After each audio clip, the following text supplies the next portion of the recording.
Halo Sobat Maya, kembali lagi ke series maraton saham IPO. Di video kali ini kita akan membahas tentang saham IPO SPRE. Nah, jadi PT Soraya Berjaya Indonesia atau SPRE ini adalah produsen perlengkapan kamar tidur terbesar di Kota Padang, Sumatera Barat yang udah didirikan semenjak tahun 2001.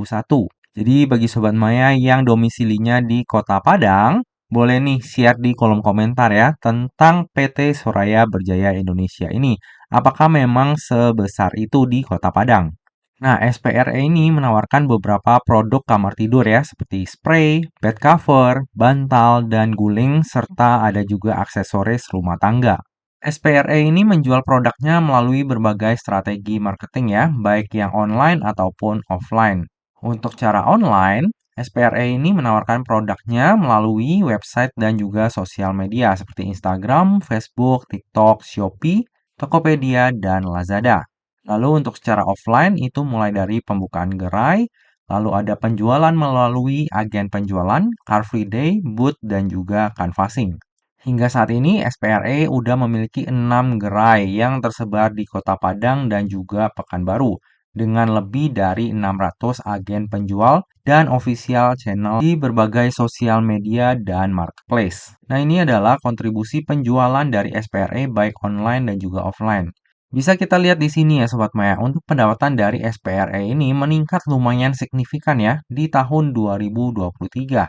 Apalagi di bagian offline-nya nih, dari 4,3 miliar menjadi 43,8 miliar. Dan hal ini karena SPRE ini baru buka gerai baru ya. Cuma ini menurut saya sangat signifikan sih untuk lonjakan pendapatannya.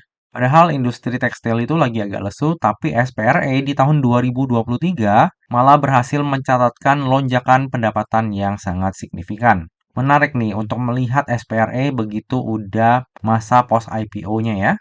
Apakah di masa-masa mendatang masih bisa mencatatkan pertumbuhan pendapatan yang signifikan kembali? Oke, lalu SPRE ini memiliki dua pabrik nih Sobat Maya yang berlokasi di Padang dan Pekanbaru. Nah, jadi ini pabrik yang di Padang ya, fotonya kayak gini. Dan ini pabrik yang di Pekanbaru. Untuk fotonya agak kurang jelas ya. Saya ambil dari prospektusnya. Kalau di websitenya lebih clear sih. Lalu ini adalah laporan laba rugi dari SPRE. Nah, tadi kita udah melihat ya bahwa pendapatan dari SPRE ini dari tahun 2022 ke tahun 2023 itu melonjak signifikan. Dan dari sisi laba bersih ini juga terjadi peningkatan ya Sobat Maya. Dari 907 juta di tahun 2022 menjadi 2,9 miliar di tahun 2023. Jadi dari sisi kinerja ini oke ya. Cuma ya kita nggak tahu nih di tahun 2024 apakah SPRE ini masih bisa mencatatkan pertumbuhan pendapatan serta laba usaha yang sebaik di tahun 2023. Lalu ini adalah para pemegang saham dari SPRE. Kepemilikan saham terbesar dipegang oleh Rizat Ramawi sebesar 39,75%. Lalu ada satu pemegang saham non-individu yaitu PT Galaxy Investama Corpora yang memegang sebesar 25% kepemilikan saham. Lalu dalam IPO SPRE ini akan ada lock-up period ya Sobat Maya selama 8 bulan dari semenjak SPRE ini listing di bursanya kita. Oke, lalu kita lanjut melihat struktur IPO-nya dari SPRE. Jadi sebanyak-banyaknya 240 juta lembar saham atau mewakili sebanyak 30% dari modal ditempatkan dan di store penuh yang akan ditawarkan kepada masyarakat. Untuk harga penawarannya sendiri itu berkisar antara 120 hingga 130. Sehingga dana yang akan diraup dari IPO ini adalah sebanyak-banyaknya sebesar 31,2 miliar. Lalu dana IPO tersebut akan digunakan untuk tujuan-tujuan sebagai berikut. Yang pertama, sekitar 83,33% ini akan digunakan untuk membeli persediaan kebutuhan bahan baku seperti kain katun CVC, dakron, lalu busa dan juga resleting. Lalu tujuan yang kedua sekitar 16,67% akan digunakan untuk pembelian mesin baru dan juga kendaraan operasional alias untuk capex ya. Nah, untuk tujuan penggunaan dana IPO-nya ini cukup bagus. Sebagian besar dana itu dipakai untuk modal kerja, yaitu pembelian bahan baku, dan sisanya itu untuk capex. Lalu yang akan menjadi underwriter di IPO-nya SPRE ini adalah MNC Sekuritas atau dengan kode brokernya EP. Nah, di tahun 2023 hanya ada 3 saham yang dikawal oleh EP ya Sobat Maya. Namun di tahun 2024 ini lebih ngebut ya. Hingga saat ini udah ada 4 saham yang dikawal oleh EP. Jika kita lihat track recordnya EP, ini agak gaduh-gaduh ya Sobat Maya. Ada yang 2 kali arah, 5 kali ARB, terus ini arah, ini tutup di zona hijau, ini juga arah, namun yang terakhir baik itu 2 kali ARB. Lalu di antara 7 saham ini, ada 2 ya yang masuk ke dalam papan akselerasi. Oh, BTW SPRE ini juga masuk ke dalam papan akselerasi ya Sobat Maya. Jadi bagi Sobat Maya yang kurang serak dengan papan akselerasi, bisa skip video ini. Nah, untuk saham akselerasi yang dikawal oleh EP itu ada MSCI dan juga Meja ya Sobat Maya. Untuk MSCI ini 5 kali ARB, jadi lumayan parah ya. Sementara Meja ini 1 kali arah. Baik MSCI dan juga Meja, ini dua-duanya ada waran. Tapi yang berbeda, di SPRE nggak ada waran sama sekali. Jadi ini hal yang cukup berbeda ya di antara saham-saham yang pernah dikawal oleh EP. Nah, gimanakah kinerja EP mengawal saham IPO-nya SPRE? Semoga aja yang terbaik ya Sobat Maya. Cuma hingga saat ini EP ini belum pernah menjadi underwriter tunggal nih Sobat Maya. Nggak tahu ya di SPRE ini dia bakalan menjadi underwriter tunggal atau enggak. Oke, lalu ini adalah laporan keuangan dari SPRE. Jika kita lihat dari sisi aset ini selalu meningkat ya dari tahun ke tahun. Lalu dari sisi liabilitasnya malah menurun, dan hal ini mengakibatkan dari sisi ekuitas ini naik tajam. Nah, cuma kenaikan ini memang karena adanya modal saham yang ditambahkan ya Sobat Maya. Dan ini udah nggak mengherankan karena hampir setiap perusahaan IPO selalu melakukan hal tersebut. Tujuannya ya buat bukunya supaya lebih bagus ya. Lalu bagi yang concern terhadap daftar efek syariah, sekarang di IPO itu juga udah dikasih keterangan ya, apakah perusahaan tersebut masuk ke dalam daftar efek syariah atau enggak. Nah, untuk SPRE ini masuk ke dalam daftar efek syariah ya Sobat Maya. Lalu berikut ini adalah valuasi dari SPRE di rentang harga IPO-nya, yaitu di harga 120 hingga 130. Jadi jika nantinya SPRE ini listing di harga terendahnya, yaitu di harga 120, maka PER-nya itu akan berada di 32,69 kali dan PBV-nya di 2,06 kali dengan market cap sebesar 96 miliar. Sementara jika SPRE ini listing di harga tertingginya yaitu di harga 130, maka PER-nya itu akan berada di 35,42 kali dan PBV-nya di 2,13 kali dengan market cap sebesar 104 miliar. Dari sisi valuasi, SPRE ini ya tergolong standar lah ya untuk ukuran saham IPO Sobat Maya. Oke, dari tadi udah banyak hal yang kita bahas, sekarang tiba juga kita ke bagian kesimpulan. Kesimpulan yang pertama, bisnisnya SPRE menurut saya pribadi nih ya kurang menarik.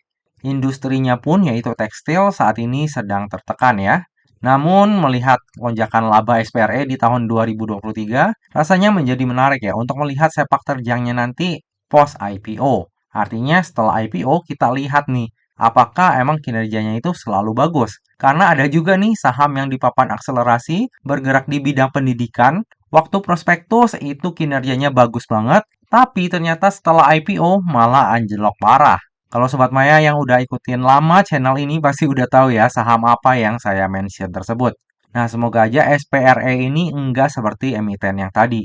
Kesimpulan yang kedua, valuasi dari SPRE ini tergolong standar ya untuk ukuran saham IPO. Untuk tujuan penggunaan dana IPO-nya cukup bagus, sebagian besar dipergunakan untuk pembelian bahan baku dan sisanya untuk capex. Kesimpulan yang ketiga, underwriter dari IPO SPRE adalah EP. Nah, untuk track record EP sendiri ini lumayan bervariasi ya Sobat Maya. Ada yang ditutup arah, ada juga yang ARB berjilid-jilid.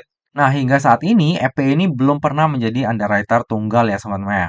Mari kita saksikan nantinya apakah di IPO-nya SPRE ini EP akan menjadi underwriter tunggal atau join lead lagi seperti biasanya.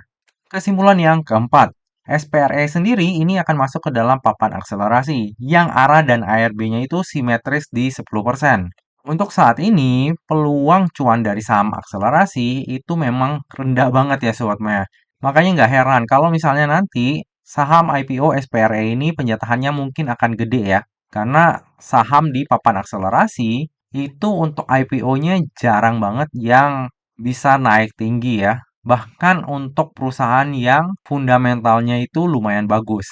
Semoga aja ke depannya saham yang IPO di papan akselerasi ini akan lebih diperketat ataupun mungkin akan lebih bagus ya performance-nya ya, terlebih untuk harga sahamnya. Kesimpulan yang terakhir, saya sendiri akan skip IPO-nya SPRE ini. Dari sisi fundamental ya kurang menarik ya. Lalu untuk valuasi juga cenderung standar. Kue-nya ya so-so aja EP ya. Lalu nggak ada waran. Dan terakhir dia itu masuk ke dalam papan akselerasi. Ya untuk saat ini nggak ada alasan bagi saya untuk ikutan IPO-nya SPRE ini. Namun jika nantinya mungkin dapat info-info yang menarik, bisa aja saya titip sendal atau titip mungkin gerobak ya di IPO-nya SPRE. Cuma untuk saat ini, saya akan skip untuk IPO-nya SPRE ya. Terlebih ada kemungkinan penjatahan di IPO-nya SPRE ini akan dapat gede. Nah, kalau gede, biasanya orang-orang langsung buang tuh di hari pertamanya listing. Jadi rada bahaya juga. Seperti biasa ya Sobat Maya, yang namanya saham, terlebih saham IPO, itu nggak pernah luput ya dari yang namanya resiko. Jadi bagi Sobat Maya yang mau melakukan order saham IPO SPRE, pastikan Sobat Maya melakukan order sesuai dengan resiko yang siap untuk Sobat Maya tanggung ya. Lebih lengkapnya nanti saya order atau enggak untuk saham IPO SPRE ini akan saya share di tab community ataupun IG saya pada saat masa offering nanti. Nah Sobat Maya, demikianlah video review saham IPO SPRE. Semoga aja video ini dapat bermanfaat bagi Sobat Maya semuanya dan dapat menjadi bahan pertimbangan nih. Apakah nantinya Sobat Maya mau membeli saham IPO SPRE atau enggak? Nah Sobat Maya, akhir kata jangan lupa untuk selalu jaga kesehatan, jangan lupa untuk selalu bahagia, dan semoga perjalanan investasi kita selalu cuan bareng-bareng ya. Sampai jumpa di video review saham IPO selanjutnya. Dah.